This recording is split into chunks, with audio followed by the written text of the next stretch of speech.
It was supposed to be an ordinary evening just like any other. The air was heavy with the smell of rain that hadn't fallen yet, and the streets glowed under the fading sunlight. She walked home from her shift at a small diner on the edge of town, her shoes slightly worn, her uniform smelling faintly of coffee and sugar. She had stayed a little late, helping her coworker clean up because the old coffee machine had stopped working again. It wasn't much of a job, but it paid her rent, and that was enough for now. She hummed softly as she walked, thinking about nothing in particular. Her phone battery had died hours ago, and for once she didn't mind the quiet. The world felt slower, almost peaceful. But peace has a strange way of disappearing when life decides to test you. As she reached a stretch of road where the trees thickened and traffic thinned, something caught her eye. A shimmer of light through the leaves, followed by a sound that froze her heart. It was faint at first, like metal scraping, then a sharp crash. The echo of it rolled through the air. Her steps stopped. For a second, she thought it might have been her imagination, but then through the dimming light she saw it. A car halfway off the road, its front smashed against a tree. Smoke curled from under the hood, rising like a ghost in the evening air. Her breath quickened. She glanced around, but there was no one else on the road. No passing cars, no sound except for the faint hiss of the engine. She hesitated for just a second, then dropped her bag and ran. The closer she got, the stronger the smell of gasoline became. Her stomach turned at the sight. The car was a luxury SUV, the kind she had only ever seen from a distance. Its windshield was cracked like a spider web, and one of the doors hung loosely open. Inside, she could make out a small figure moving in the back seat. A child. "Hey, can you hear me?" She shouted, her voice shaking. There was a muffled sob in response. That was all she needed to hear. Her fear vanished, replaced by something fierce and focused. She pulled on the back door, but it wouldn't budge. Smoke filled her lungs, making her cough. She used her elbow to shield her face, tugging harder, but the door was jammed. She circled to the other side, her heart pounding. The front of the car was already glowing faintly orange beneath the hood. She knew she didn't have much time. "It's okay," she called out again, trying to sound calm. "I'm going to get you out, okay? Just stay still." Her hands trembled as she yanked on the other door. This one moved slightly but stopped halfway. She kicked it once, twice, using every ounce of strength she had until it gave way just enough for her to squeeze through. The smoke inside stung her eyes. She could barely see, but she spotted the little boy in the back seat, his face streaked with tears. He couldn't have been more than 3 years old. The seatbelt was twisted tightly around him. She reached over, fingers fumbling as she tried to unbuckle it. The metal was hot, burning her skin. She gritted her teeth, forcing herself not to pull away. Finally, with one sharp click, the belt released. She pulled the boy toward her, shielding his face with her arm. "Close your eyes, sweetheart," she whispered. The car made a sharp popping sound. Fire was beginning to crawl along the edges of the hood now, small flames licking upward. Her pulse hammered in her ears. She turned her body, squeezing them both through the narrow opening, scraping her arm against the broken glass. The moment they were out, she ran as fast as she could, holding the child close to her chest. They had barely made it 10 meters away when a loud blast sent a wave of heat across her back. She stumbled but didn't stop until they were far enough from the burning wreck. The boy clung to her, crying uncontrollably, his small hands gripping her shirt. "It's okay," she said softly, kneeling down beside the road. "You're safe now. You're safe." Her throat burned and her lungs ached, but she didn't care. She brushed the dirt off his face gently, trying to calm him. Cars were starting to slow down now, drivers leaning out their windows to see what had happened. A few people rushed over with their phones, calling for help. Someone handed her a bottle of water. She barely noticed. Her eyes stayed on the child, who was now quiet, his eyes wide and confused. He pointed back at the car and whispered something she couldn't understand. She shook her head, trying to comfort him. "No, don't look, okay? Everything's fine now." Minutes later, the sound of sirens filled the air, sharp and urgent. Fire trucks and ambulances arrived, followed by police. The firefighters rushed straight to the car, spraying water as the flames roared higher. Paramedics hurried toward her and the boy. "Is he hurt?" one of them asked. "I don't think so," she replied, her voice weak. "Just scared." They checked the boy over carefully, then turned to her. "You need oxygen. Come with us."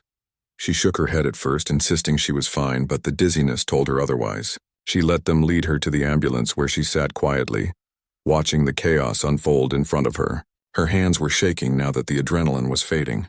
Her arms stung from tiny cuts and burns, but she didn't feel the pain yet. All she could think about was that small face pressed against her shoulder.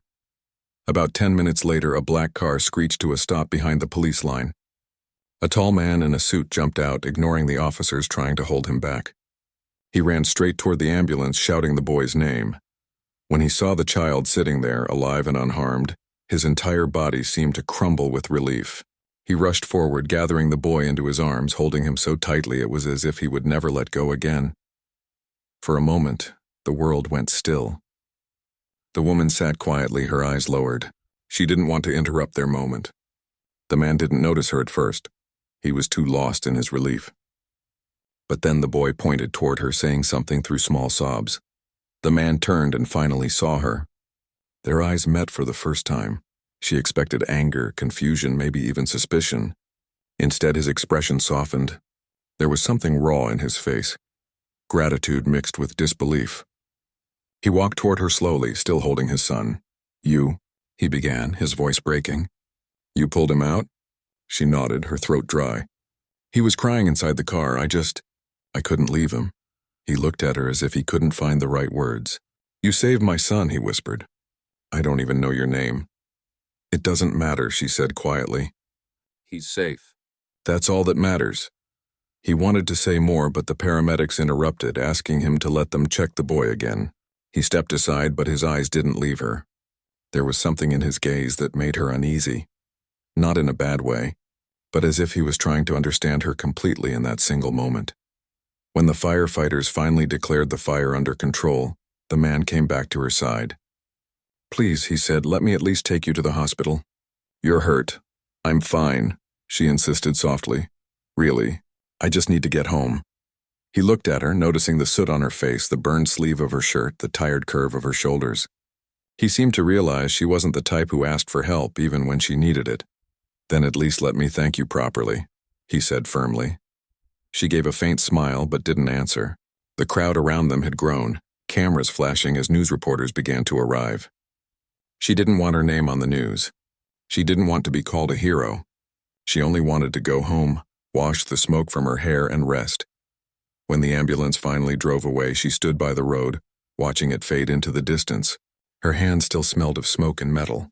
For a long time, she stayed there, listening to the faint sirens, wondering why she had run toward danger instead of away from it. She didn't have an answer. All she knew was that something inside her wouldn't have allowed her to walk away. As she finally started walking again, her mind drifted to that man's face, the look of relief, the way his voice trembled when he thanked her. She didn't know who he was, but the way people around him reacted, the expensive car, the way officers stood aside when he spoke. It was clear he was someone important. But to her, none of that mattered. She hadn't saved a powerful man's son. She had saved a child, a small boy who was terrified and alone in a burning car. That was all. What she didn't know was that this moment, this one act of courage on a quiet road, would soon pull her into a world she never imagined being part of. The man she had met for just a few seconds would not forget her. And his next words, the ones she would hear very soon, would change her life in a way she could never expect. The morning after the accident began like any other, but for her, everything felt slightly off. The city outside her window was alive with noise, buses rumbling, shopkeepers calling out, children laughing. But her small room felt strangely quiet. Her clothes from the night before still hung on the chair, carrying the smell of smoke and metal. Every time she looked at them, the memory came rushing back. The sound of breaking glass, the boy's terrified cries, the heat on her face. She poured herself a cup of tea and sat by the window. The world had moved on, but her heart hadn't. It replayed everything in slow motion, every detail carved into her mind. I didn't know the boy's name. She didn't know the man's name either. But his voice, that one trembling, "You saved my son," kept echoing in her head. By afternoon, her phone, which she had finally charged, began to buzz nonstop. Unknown numbers, messages, missed calls. When she checked, she froze. Her photo was all over the news. Local TV channels were showing clips from the accident scene. Someone had recorded her carrying the child away from the burning car. The reporters called her the brave woman who risked her life to save a child. They showed her face, her name, even the diner she worked at. Reporters were already outside her building, waiting. She stared at the screen in disbelief. Her hands trembled slightly. She hadn't done any of this for attention. She didn't want to be famous. She just wanted peace. But there was no peace now, not when people were suddenly treating her like someone she didn't even recognize. When she stepped out to go to work that evening, 2 journalists were waiting near the gate. "Can we ask you a few questions?" one of them said, holding a microphone. She shook her head. "I have nothing to say. Is it true that the man you helped was a very powerful businessman?" Another asked quickly. "Have you met him since?" She stopped for a second. "I don't know who he is," she said softly. "I only saw him that night." Then she walked away as quickly as she could. But the questions followed her everywhere. At the diner, her coworkers stared. Customers whispered and pointed. Her manager came out from the kitchen, smiling nervously. "You're a celebrity now," he joked awkwardly. "People are coming here because they saw you on TV." She tried to smile back, but it felt forced. The noise of the restaurant, the flash of phones, the strange attention. It was all too much. Later that night, as she cleaned a table near the window, she saw something unexpected. A black car had stopped outside the diner. For a moment, she thought it was a customer, but then the door opened and a tall man stepped out. He was wearing a dark coat, his expression calm but serious. She recognized him instantly as the same man from that night. Her heart skipped. She didn't know why he was here, but a strange nervousness filled her chest. He walked in quietly, ignoring the stares from everyone else. The place fell silent as he approached her. "I hope I'm not disturbing you," he said gently. "I needed to see you." She nodded, unable to find words. "I looked for you all morning," he continued. "I wanted to thank you properly, not just for saving my son, but for what you risked that night." She hesitated. "I don't need thanks," she said softly. "Anyone would have done the same." He shook his head. "No, not anyone." "Most people would have called for help and waited. But you ran toward a burning car." His voice was steady, but there was emotion behind it. For a man of his stature, used to control and command, it was strange seeing that flicker of vulnerability in his eyes. He gestured to a nearby booth. "May I sit with you for a moment?" She nodded again. They sat opposite each other, and for a brief second, she forgot they were surrounded by curious eyes. He told her how his son had been with the driver that night, how the crash had happened so fast and how every second afterward had felt like a nightmare. He had thought he lost him, until he saw her holding the boy. "I still can't believe it," he said quietly. "You saved his life. You saved mine too, in a way." She looked down, unsure what to say. Compliments made her uncomfortable. After a pause, he placed a small envelope on the table. "I know you didn't do this for a reward," he said, "but please let me do something for you. This is only a small gesture." She shook her head immediately. "No, please. I don't want money," he didn't push. "Then let me do something else. Tell me what you dream of. Anything you've ever wanted to do but couldn't?" She laughed nervously. "Dreams don't pay rent," she said. He smiled faintly. "Maybe they can if someone believes in them." She didn't answer. The man's driver came in quietly and whispered something to him. He stood up, adjusting his coat. "I won't take more of your time, but I'll find a way to thank you. One that you'll accept." Before she could reply, he handed her a card. "Call this number if you ever need anything," he said. "Anything at all." Then he left, leaving her staring at the small white card with his name printed on it in simple black letters. The entire diner was silent for a moment before everyone started whispering again. She slipped the card into her pocket without a word and went back to work. But inside, her mind was spinning. She didn't want his help, and yet there was something about his tone. Sincere, steady, unlike the empty promises people often made. That night, she couldn't sleep. The city lights flickered through her window as she lay awake, thinking about how strange life could be. Yesterday she was invisible. Today people treated her like she had done something superhuman. But to her, she was still the same person, someone trying to survive quietly unnoticed. Days passed, but the story didn't fade. News reporters still talked about her. Some called her a symbol of courage. Strangers sent her letters, some thanking her, others asking for interviews. She turned them all down. Then one afternoon she received an unexpected visitor. A woman in a professional suit knocked on her door, smiling politely. "I work for the man whose son you rescued," she said. He wanted me to give you this. She handed over a sealed envelope. Inside was a letter written in neat handwriting. It said, "You may not realize this, but what you did changed more than one life. I've built everything in my life on power, money, and control. And yet, when my son was trapped, none of those things could save him. You could. You reminded me that real strength doesn't always wear a suit. Sometimes it wears kindness. I want to offer you an opportunity.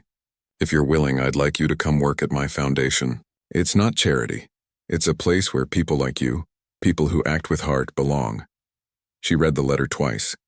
Her hands trembled slightly. The idea of working for a man like him felt impossible. She didn't have a college degree or special skills.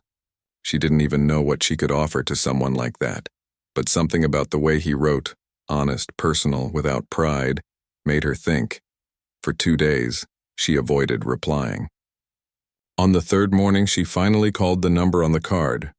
The same assistant who brought the letter answered and arranged a meeting. When she arrived at the office, she felt out of place. The building was tall, modern, with glass walls that reflected the sky. Inside, everything gleamed on polished floors, soft lights, people in expensive clothes walking briskly through the halls. She almost turned around, but before she could, the man appeared at the end of the corridor. His face lit up with a small, genuine smile. "You came," he said. "I wasn't sure I should," she admitted. "I'm glad you did." He led her into his office, a quiet, elegant space filled with books, family photos, and large windows overlooking the city. It didn't feel cold or businesslike. It felt surprisingly human. "I don't know what I can do here," she said honestly. "I've only worked in small jobs. I don't have any special education." He shook his head. "You have something more important. You act when others freeze. You care when others walk away. I want people like that in my foundation. It helps families, victims, people rebuilding their lives after tragedies. You'll fit right in." She listened silently. It sounded unreal, like a dream she hadn't dared to have. He leaned forward. "Please don't say no right away. Think about it. This isn't a favor. You earned this through courage, not luck." She looked out the window at the city below. Small cars moving like dots, people rushing about their lives. For a long time, she stayed quiet. Finally, she said softly, "If this can help someone else like that night helped your son, then I'll try." A faint smile touched his lips. "Then welcome aboard." As she left the office that day, she felt the wind brush her face, light and cool. The world seemed wider somehow. For the first time in years, she wasn't just surviving. She was stepping toward something unknown, something new. And though she didn't realize it yet, this was only the beginning. The simple act of saving a child had opened a door to a completely different life, one that would test her in ways she never imagined, and teach her that sometimes, doing good once can ripple far beyond what the heart can see. The first day at the foundation felt like stepping into a world she had only seen from the outside. The tall building buzzed with quiet energy. People moved with purpose, carrying folders and speaking softly on phones. She felt small, unsure, but she reminded herself why she was there. Not because she had asked for anything, but because someone had seen something in her that even she hadn't noticed. A young woman from the office greeted her kindly and showed her around. The foundation helped families who had lost their homes, children in need of support, and people recovering from accidents or disasters. Every story was heavy yet full of hope. It made her realize how fragile and strong people could be at the same time. Her job started simply, organizing files, helping prepare relief packages, talking to families who came to the office. But soon everyone noticed something about her. She didn't just listen. She cared. When someone cried, she didn't rush to comfort them with empty words. She sat beside them quietly, giving them space to breathe. Her warmth drew people in. Even in silence, she made others feel seen. A week later, she saw the man again, the same Mai, and whose son she had saved. He came into the office without his usual group of assistants, wearing a plain shirt instead of a suit. He smiled when he saw her. "I see you've settled in," he said. She nodded shyly. "I'm trying my best." "You're doing more than that," he said. "Everyone here talks about you." She looked down, embarrassed. "They've all been kind to me." He studied her quietly, as if still trying to understand her calm strength. "You remind me of something I forgot a long time ago," he said softly. what it means to help without expecting anything back. She didn't know what to say, so she just smiled faintly. That afternoon, he invited her to join a small team visiting a nearby town affected by a factory fire. They were distributing supplies and helping families rebuild. She hesitated at first. It was far from the city and she wasn't sure she could handle seeing so much loss. But he said gently, "You've already faced fire once. You'll do fine." So she went. The town was quiet when they arrived. The air still smelled faintly of smoke and the building stood half-burned, walls blackened and hollow. Families gathered near the tents set up by the foundation. She helped hand out food, clothes, and blankets, moving from person to person with quiet determination. There was one old woman sitting alone by a broken wall, staring into nothing. She went over and knelt beside her. "Do you need help, ma'am?" she asked softly. The woman looked up slowly. "Everything's gone," she said in a tired voice. "My house, my photos, my garden. I don't even know where to start." Without thinking, she reached for the woman's hand and held it. "You'll start here," she said gently. "With people who care. You're not alone." The woman's eyes filled with tears. She didn't say anything more, but she squeezed her hand, and in that small gesture, there was connection, fragile, real, human. Later, as they drove back to the city, the man watched her quietly from the front seat. He noticed how she never looked away from people's pain, how she faced it with steady calm. It moved him in ways he couldn't explain. "You have a rare kind of strength," he said as they stopped for tea on the way. She smiled faintly. "It doesn't feel like strength," she replied. "It just feels like doing what's right." "Maybe that's what real strength is," he said. The conversation lingered in his mind long after. As weeks passed, her presence changed the rhythm of the foundation. People came not just for help, but for the comfort she gave. The staff respected her, though they were still curious how she ended up working there. She never spoke much about herself, and she never mentioned the night of the rescue. She wanted to move forward, not live in that moment forever. But she couldn't stop the outside world from remembering. News outlets still mentioned her occasionally, calling her the woman who saved a billionaire's son. Sometimes strangers recognized her on the street. She always smiled politely, then walked away before the attention could turn into noise. One evening, as she was finishing some paperwork, the man stopped by her desk. "Are you free this weekend?" he asked. She hesitated. "Yes, I think so." "I'd like you to join us for dinner," he said. "My family wants to meet you properly." She blinked, surprised. "Your family?" He nodded. "You saved my boy. He keeps asking about you." Her heart softened. "He remembers me? How could he forget?" The man said with a small smile. "He tells everyone about the lady who carried him out of the fire." That weekend, she found herself standing nervously outside his house. It wasn't just a house, and it was a grand home with white walls, tall windows, and a garden that looked like something out of a movie. She almost turned around, but before she could, the door opened and the little boy ran out laughing. He hugged her tightly around the waist. "You came," he said in his small voice. She bent down and hugged him back. "Of course I did." Inside, everything was warm and elegant. The boy's mother greeted her kindly, though with a hint of curiosity. Over dinner, they talked about simple things: her work, the foundation, how the boy was doing in school. The family's warmth slowly put her at ease. At one point, the boy said, "Dad says you're a hero." She smiled. "No, I just did what anyone should." The man looked at her then, his expression soft but serious. "You did what most people wouldn't dare to do." For a moment, their eyes met across the table, and something unspoken passed between them. Not romantic, but deeply human, like two people connected by fate in a way neither could explain. When dinner ended, the boy refused to let her leave until she promised to visit again. She promised she would. As she walked out, the man followed her to the gate. "Thank you for coming," he said. "Thank you for inviting me," she replied. He hesitated for a moment, then said quietly, "I meant what I told you before. That night changed more than my son's life. It changed mine too." She looked at him puzzled. "How?" "I spent years thinking success was about power and control," he said slowly.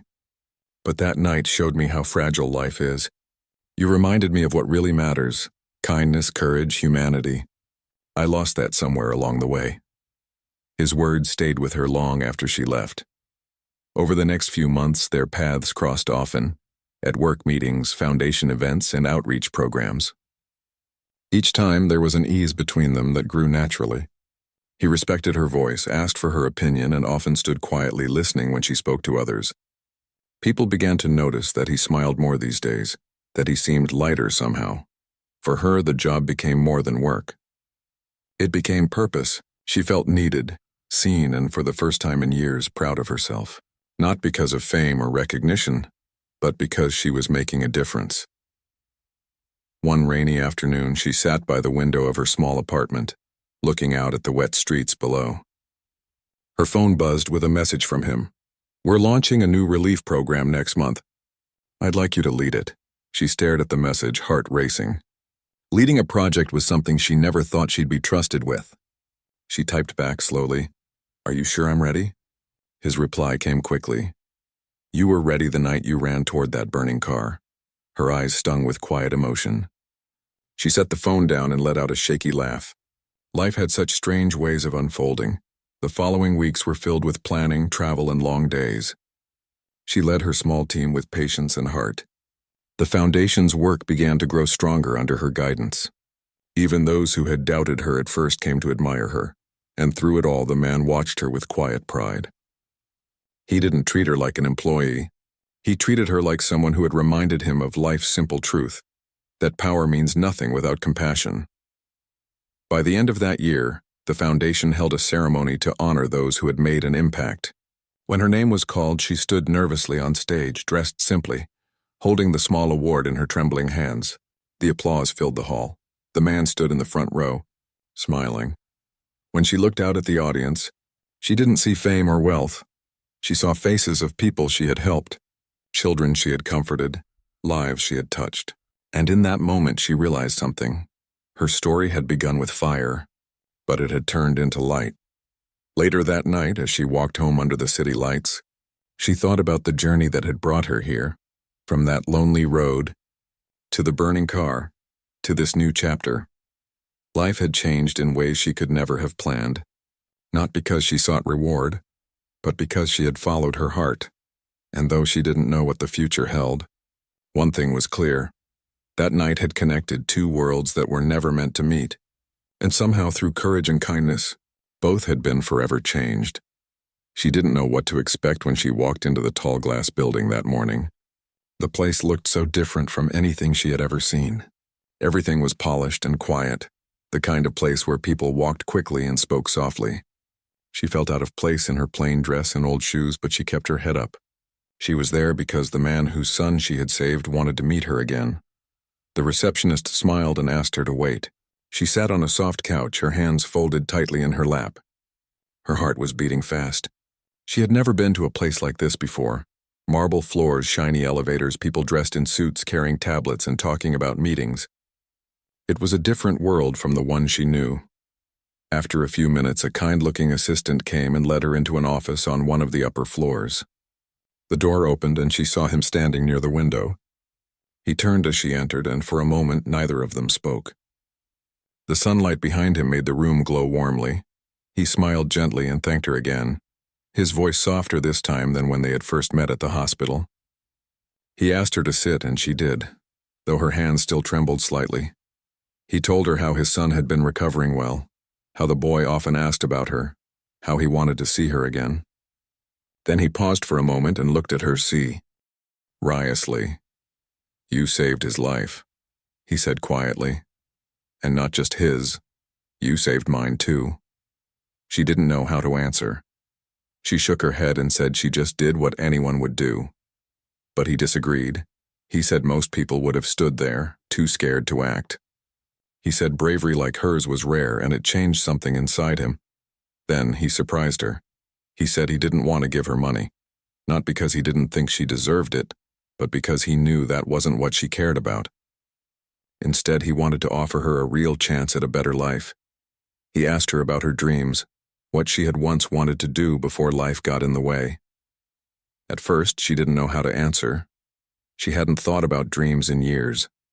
Life had been about survival, paying rent, buying groceries, and helping her mother whenever she could. But when he asked again, she finally said that when she was younger, she loved drawing. She used to sit by the window and sketch anything she could see: birds, trees, people walking by. She had wanted to study design or art, but money had always been the problem. She had given up that dream a long time ago. He listened quietly, nodding. Then he smiled. "Then maybe it's time you pick that dream up again," he said. He told her he had connections at an art and design institute, one of the best in the country. If she wanted, he could help her get a scholarship there, not as a favor, but as a thank you for what she had done. She was speechless. For a moment she thought he was joking, but the look in his eyes was serious. She didn't know what to say. Her voice shook as she told him she couldn't possibly accept something so big. But he said he wasn't offering it out of pity. He said it was because he believed people like her, people with courage and kindness, deserved to be given a chance to rise. She left the office that day feeling overwhelmed. She sat on a bench outside the building, looking up at the tall glass walls that reflected the sky. The world suddenly felt bigger, and for the first time in years, she felt like her life could change. That night, she couldn't sleep. She thought about what he said, about how he wanted to help her study again. A part of her was excited, but another part was scared.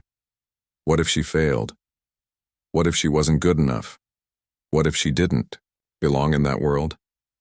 But she also thought about the little boy she had saved, how he had smiled when he saw her last time in the hospital. That memory gave her courage. A week later, she accepted the offer. The day she started at the institute, everything felt new. She was nervous, but the moment she held a pencil and started sketching again, something inside her came alive.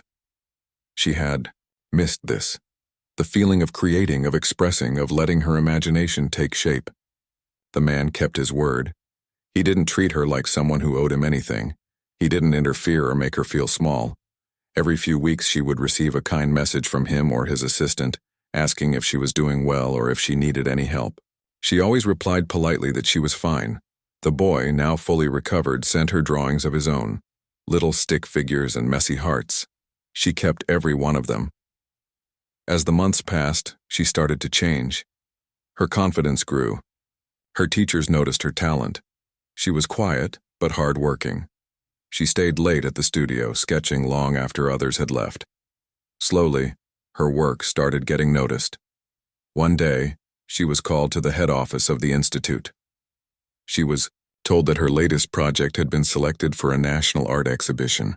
She couldn't believe it. Her hands shook as she held the letter.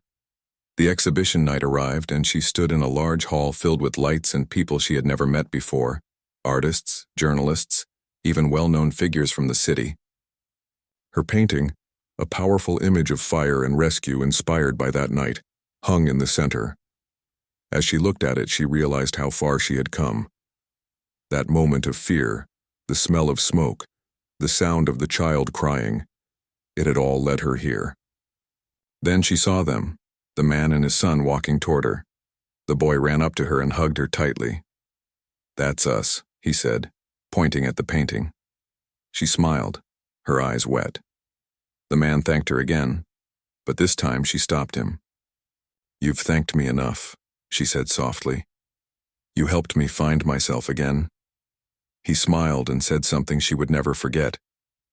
"Sometimes saving someone's life isn't just about pulling them out of danger," he said. "Sometimes it's about giving them back their future. You did that for my son. I only tried to do the same for you." The crowd began to gather around her painting, taking photos and asking her questions. For the first time, she didn't feel out of place. She spoke with confidence, her voice steady, her heart full. Over the next few years, her name started appearing in small art magazines and local exhibitions. She wasn't famous, but she was respected. She made enough to live comfortably and help her family. Every once in a while, she would visit the boy's home. They would have tea in the garden, and he would show her his latest school drawings. The man would join them, smiling quietly, proud of how far both of them had come. One evening, as the sun set behind the city skyline, she sat with them in the garden. The boy was laughing, chasing butterflies. The man looked at her and said, "It's strange, isn't it? How one moment can change everything. She nodded, smiling softly. Yes, she said. One moment can change a life. Or maybe even two. As the sky turned orange and gold, she felt grateful. Not for wealth or fame, but for the chance to live a life with meaning. She had rescued a boy that night, but without knowing it, she had rescued herself too. Her story became one of quiet strength, a reminder that courage often lives in ordinary people, and that a single act of kindness can open doors you never knew existed. Years passed, but she never forgot that night on the road, the smell of burning rubber, the orange glow of fire, and the small hand she had pulled from the car. It felt like a lifetime ago, yet every time she thought about it, her heart still tightened. That moment had changed everything, not just for the boy and his father, but for her as well. Her life had settled into something peaceful and fulfilling. She had her own small art studio now, a place filled with color, sunlight, and calm music. Paintings lined the walls, each telling a different story, each a part of her journey. The little studio wasn't in a fancy part of town, but people came from all over to see her work. Some came to buy, others just to talk. She always welcomed them with a warm smile. She loved watching people's faces as they looked at her paintings. Art had become her way of connecting with the world, her way of giving something back. And every time she sold a piece, she quietly donated a small part of the money to a children's charity. She never told anyone. She didn't need recognition. She just wanted to help, the same way someone had once helped her. One sunny afternoon, while she was cleaning her brushes, she heard the doorbell. She looked up and smiled. It was the boy and his father. The boy was taller now, almost a teenager, full of energy. He rushed in first, holding a small box behind his back. "I have something for you," he said, his face lighting up. She laughed and asked what it was. He opened the box carefully. Inside was a small bracelet, made of metal, simple but beautiful. It had one word engraved on it: hope. She looked at it, her eyes misting over. "It's beautiful," she whispered. The boy grinned. "I made it myself," he said proudly. "At school, I wanted you to have it because you gave me hope."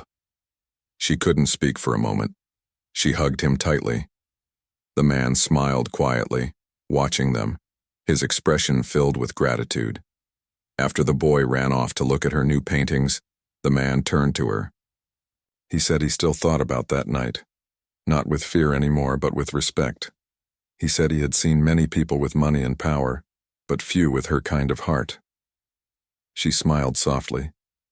"I was just in the right place at the right time," she said. He shook his head. "No," he replied.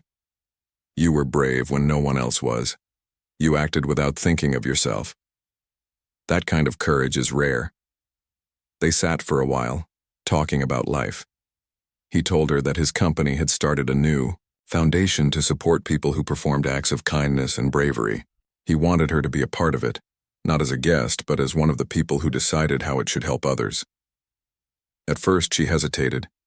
She said she wasn't used to sitting in meetings or making big decisions, but he told her that's exactly why he wanted her there, because she understood what ordinary people needed. She understood what it meant to struggle and still choose kindness. After some thought, she agreed. The foundation meetings were different from what she imagined. There were discussions, ideas, and sometimes disagreements, but there was always one goal: to help people who had done something selfless, something brave. She met many inspiring people there: a nurse who had saved lives during a flood, a teacher who helped children from poor families, a man who had rescued strangers during an earthquake. Each story reminded her that goodness still existed in the world.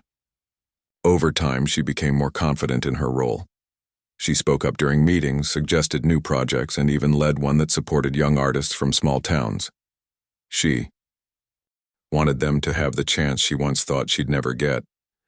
Meanwhile, her bond with the boy grew stronger. He often visited her studio, sometimes to draw, sometimes just to talk. He was curious, full of questions, and had the same kind heart his father admired in her. He said he wanted to become an architect someday, So I can build safe homes that never burn down, he joked. But there was sincerity behind his words. One evening, after everyone left the foundation office, she stood by the window looking at the city lights. The man joined her and said quietly, "Do you ever think about how everything started?" She nodded. "Sometimes. It still feels unreal." He smiled. "You know, that night I thought I lost everything. But I didn't know that was the night I was going to find someone who would change my life completely." She looked at him, a little surprised. He continued, "You gave me a reason to believe in people again. You showed me that goodness doesn't come from power, it comes from simple hearts. I used to think success was about how much I owned. Now I know it's about how much you can give." His words touched her deeply. She realized that saving his son had not only changed her life, it had changed his too. He had become more thoughtful, more human. Months later, the foundation organized a big event, a celebration for all the heroes they had supported over the years. It was held in a large hall filled with lights, laughter, and stories. She walked in quietly, wearing a simple dress.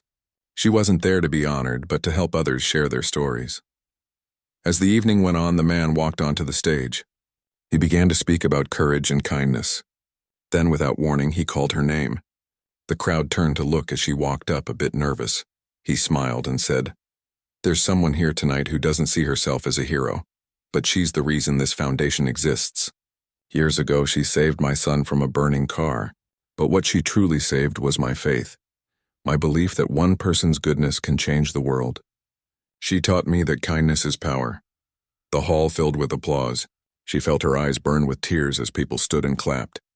She never liked attention, but this moment felt different.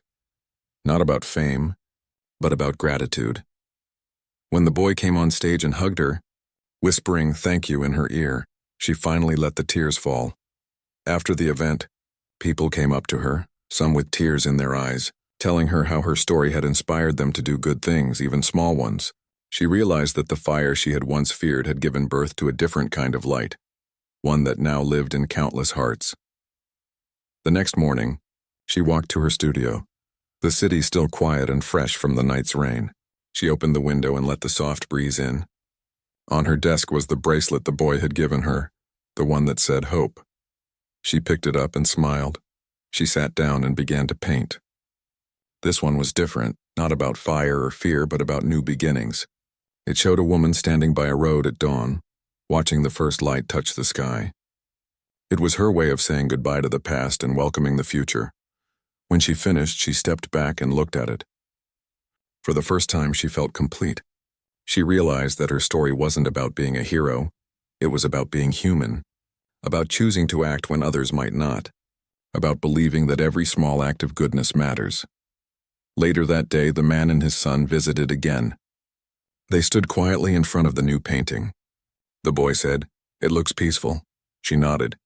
"It is," she said softly. "It's where everything began and where it all came together." The man smiled, placing his hand over his son's shoulder. "You gave us a second chance," he said. "And in doing that, you found your own." She smiled back, her eyes shining. "Maybe that's what life is," she said, "helping each other find our way home."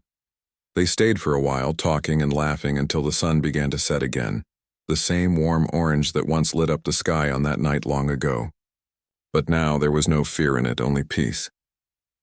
As they left, she looked around her small studio one more time. Every painting, every color, every moment told a story of courage, gratitude, and quiet strength. She knew she didn't need fame or fortune. She had something far more precious, a life filled with meaning and love. And as she closed the door that evening, she whispered softly to herself, "Sometimes you don't plan to change someone's life. It just happens. And in doing that, you end up changing your own."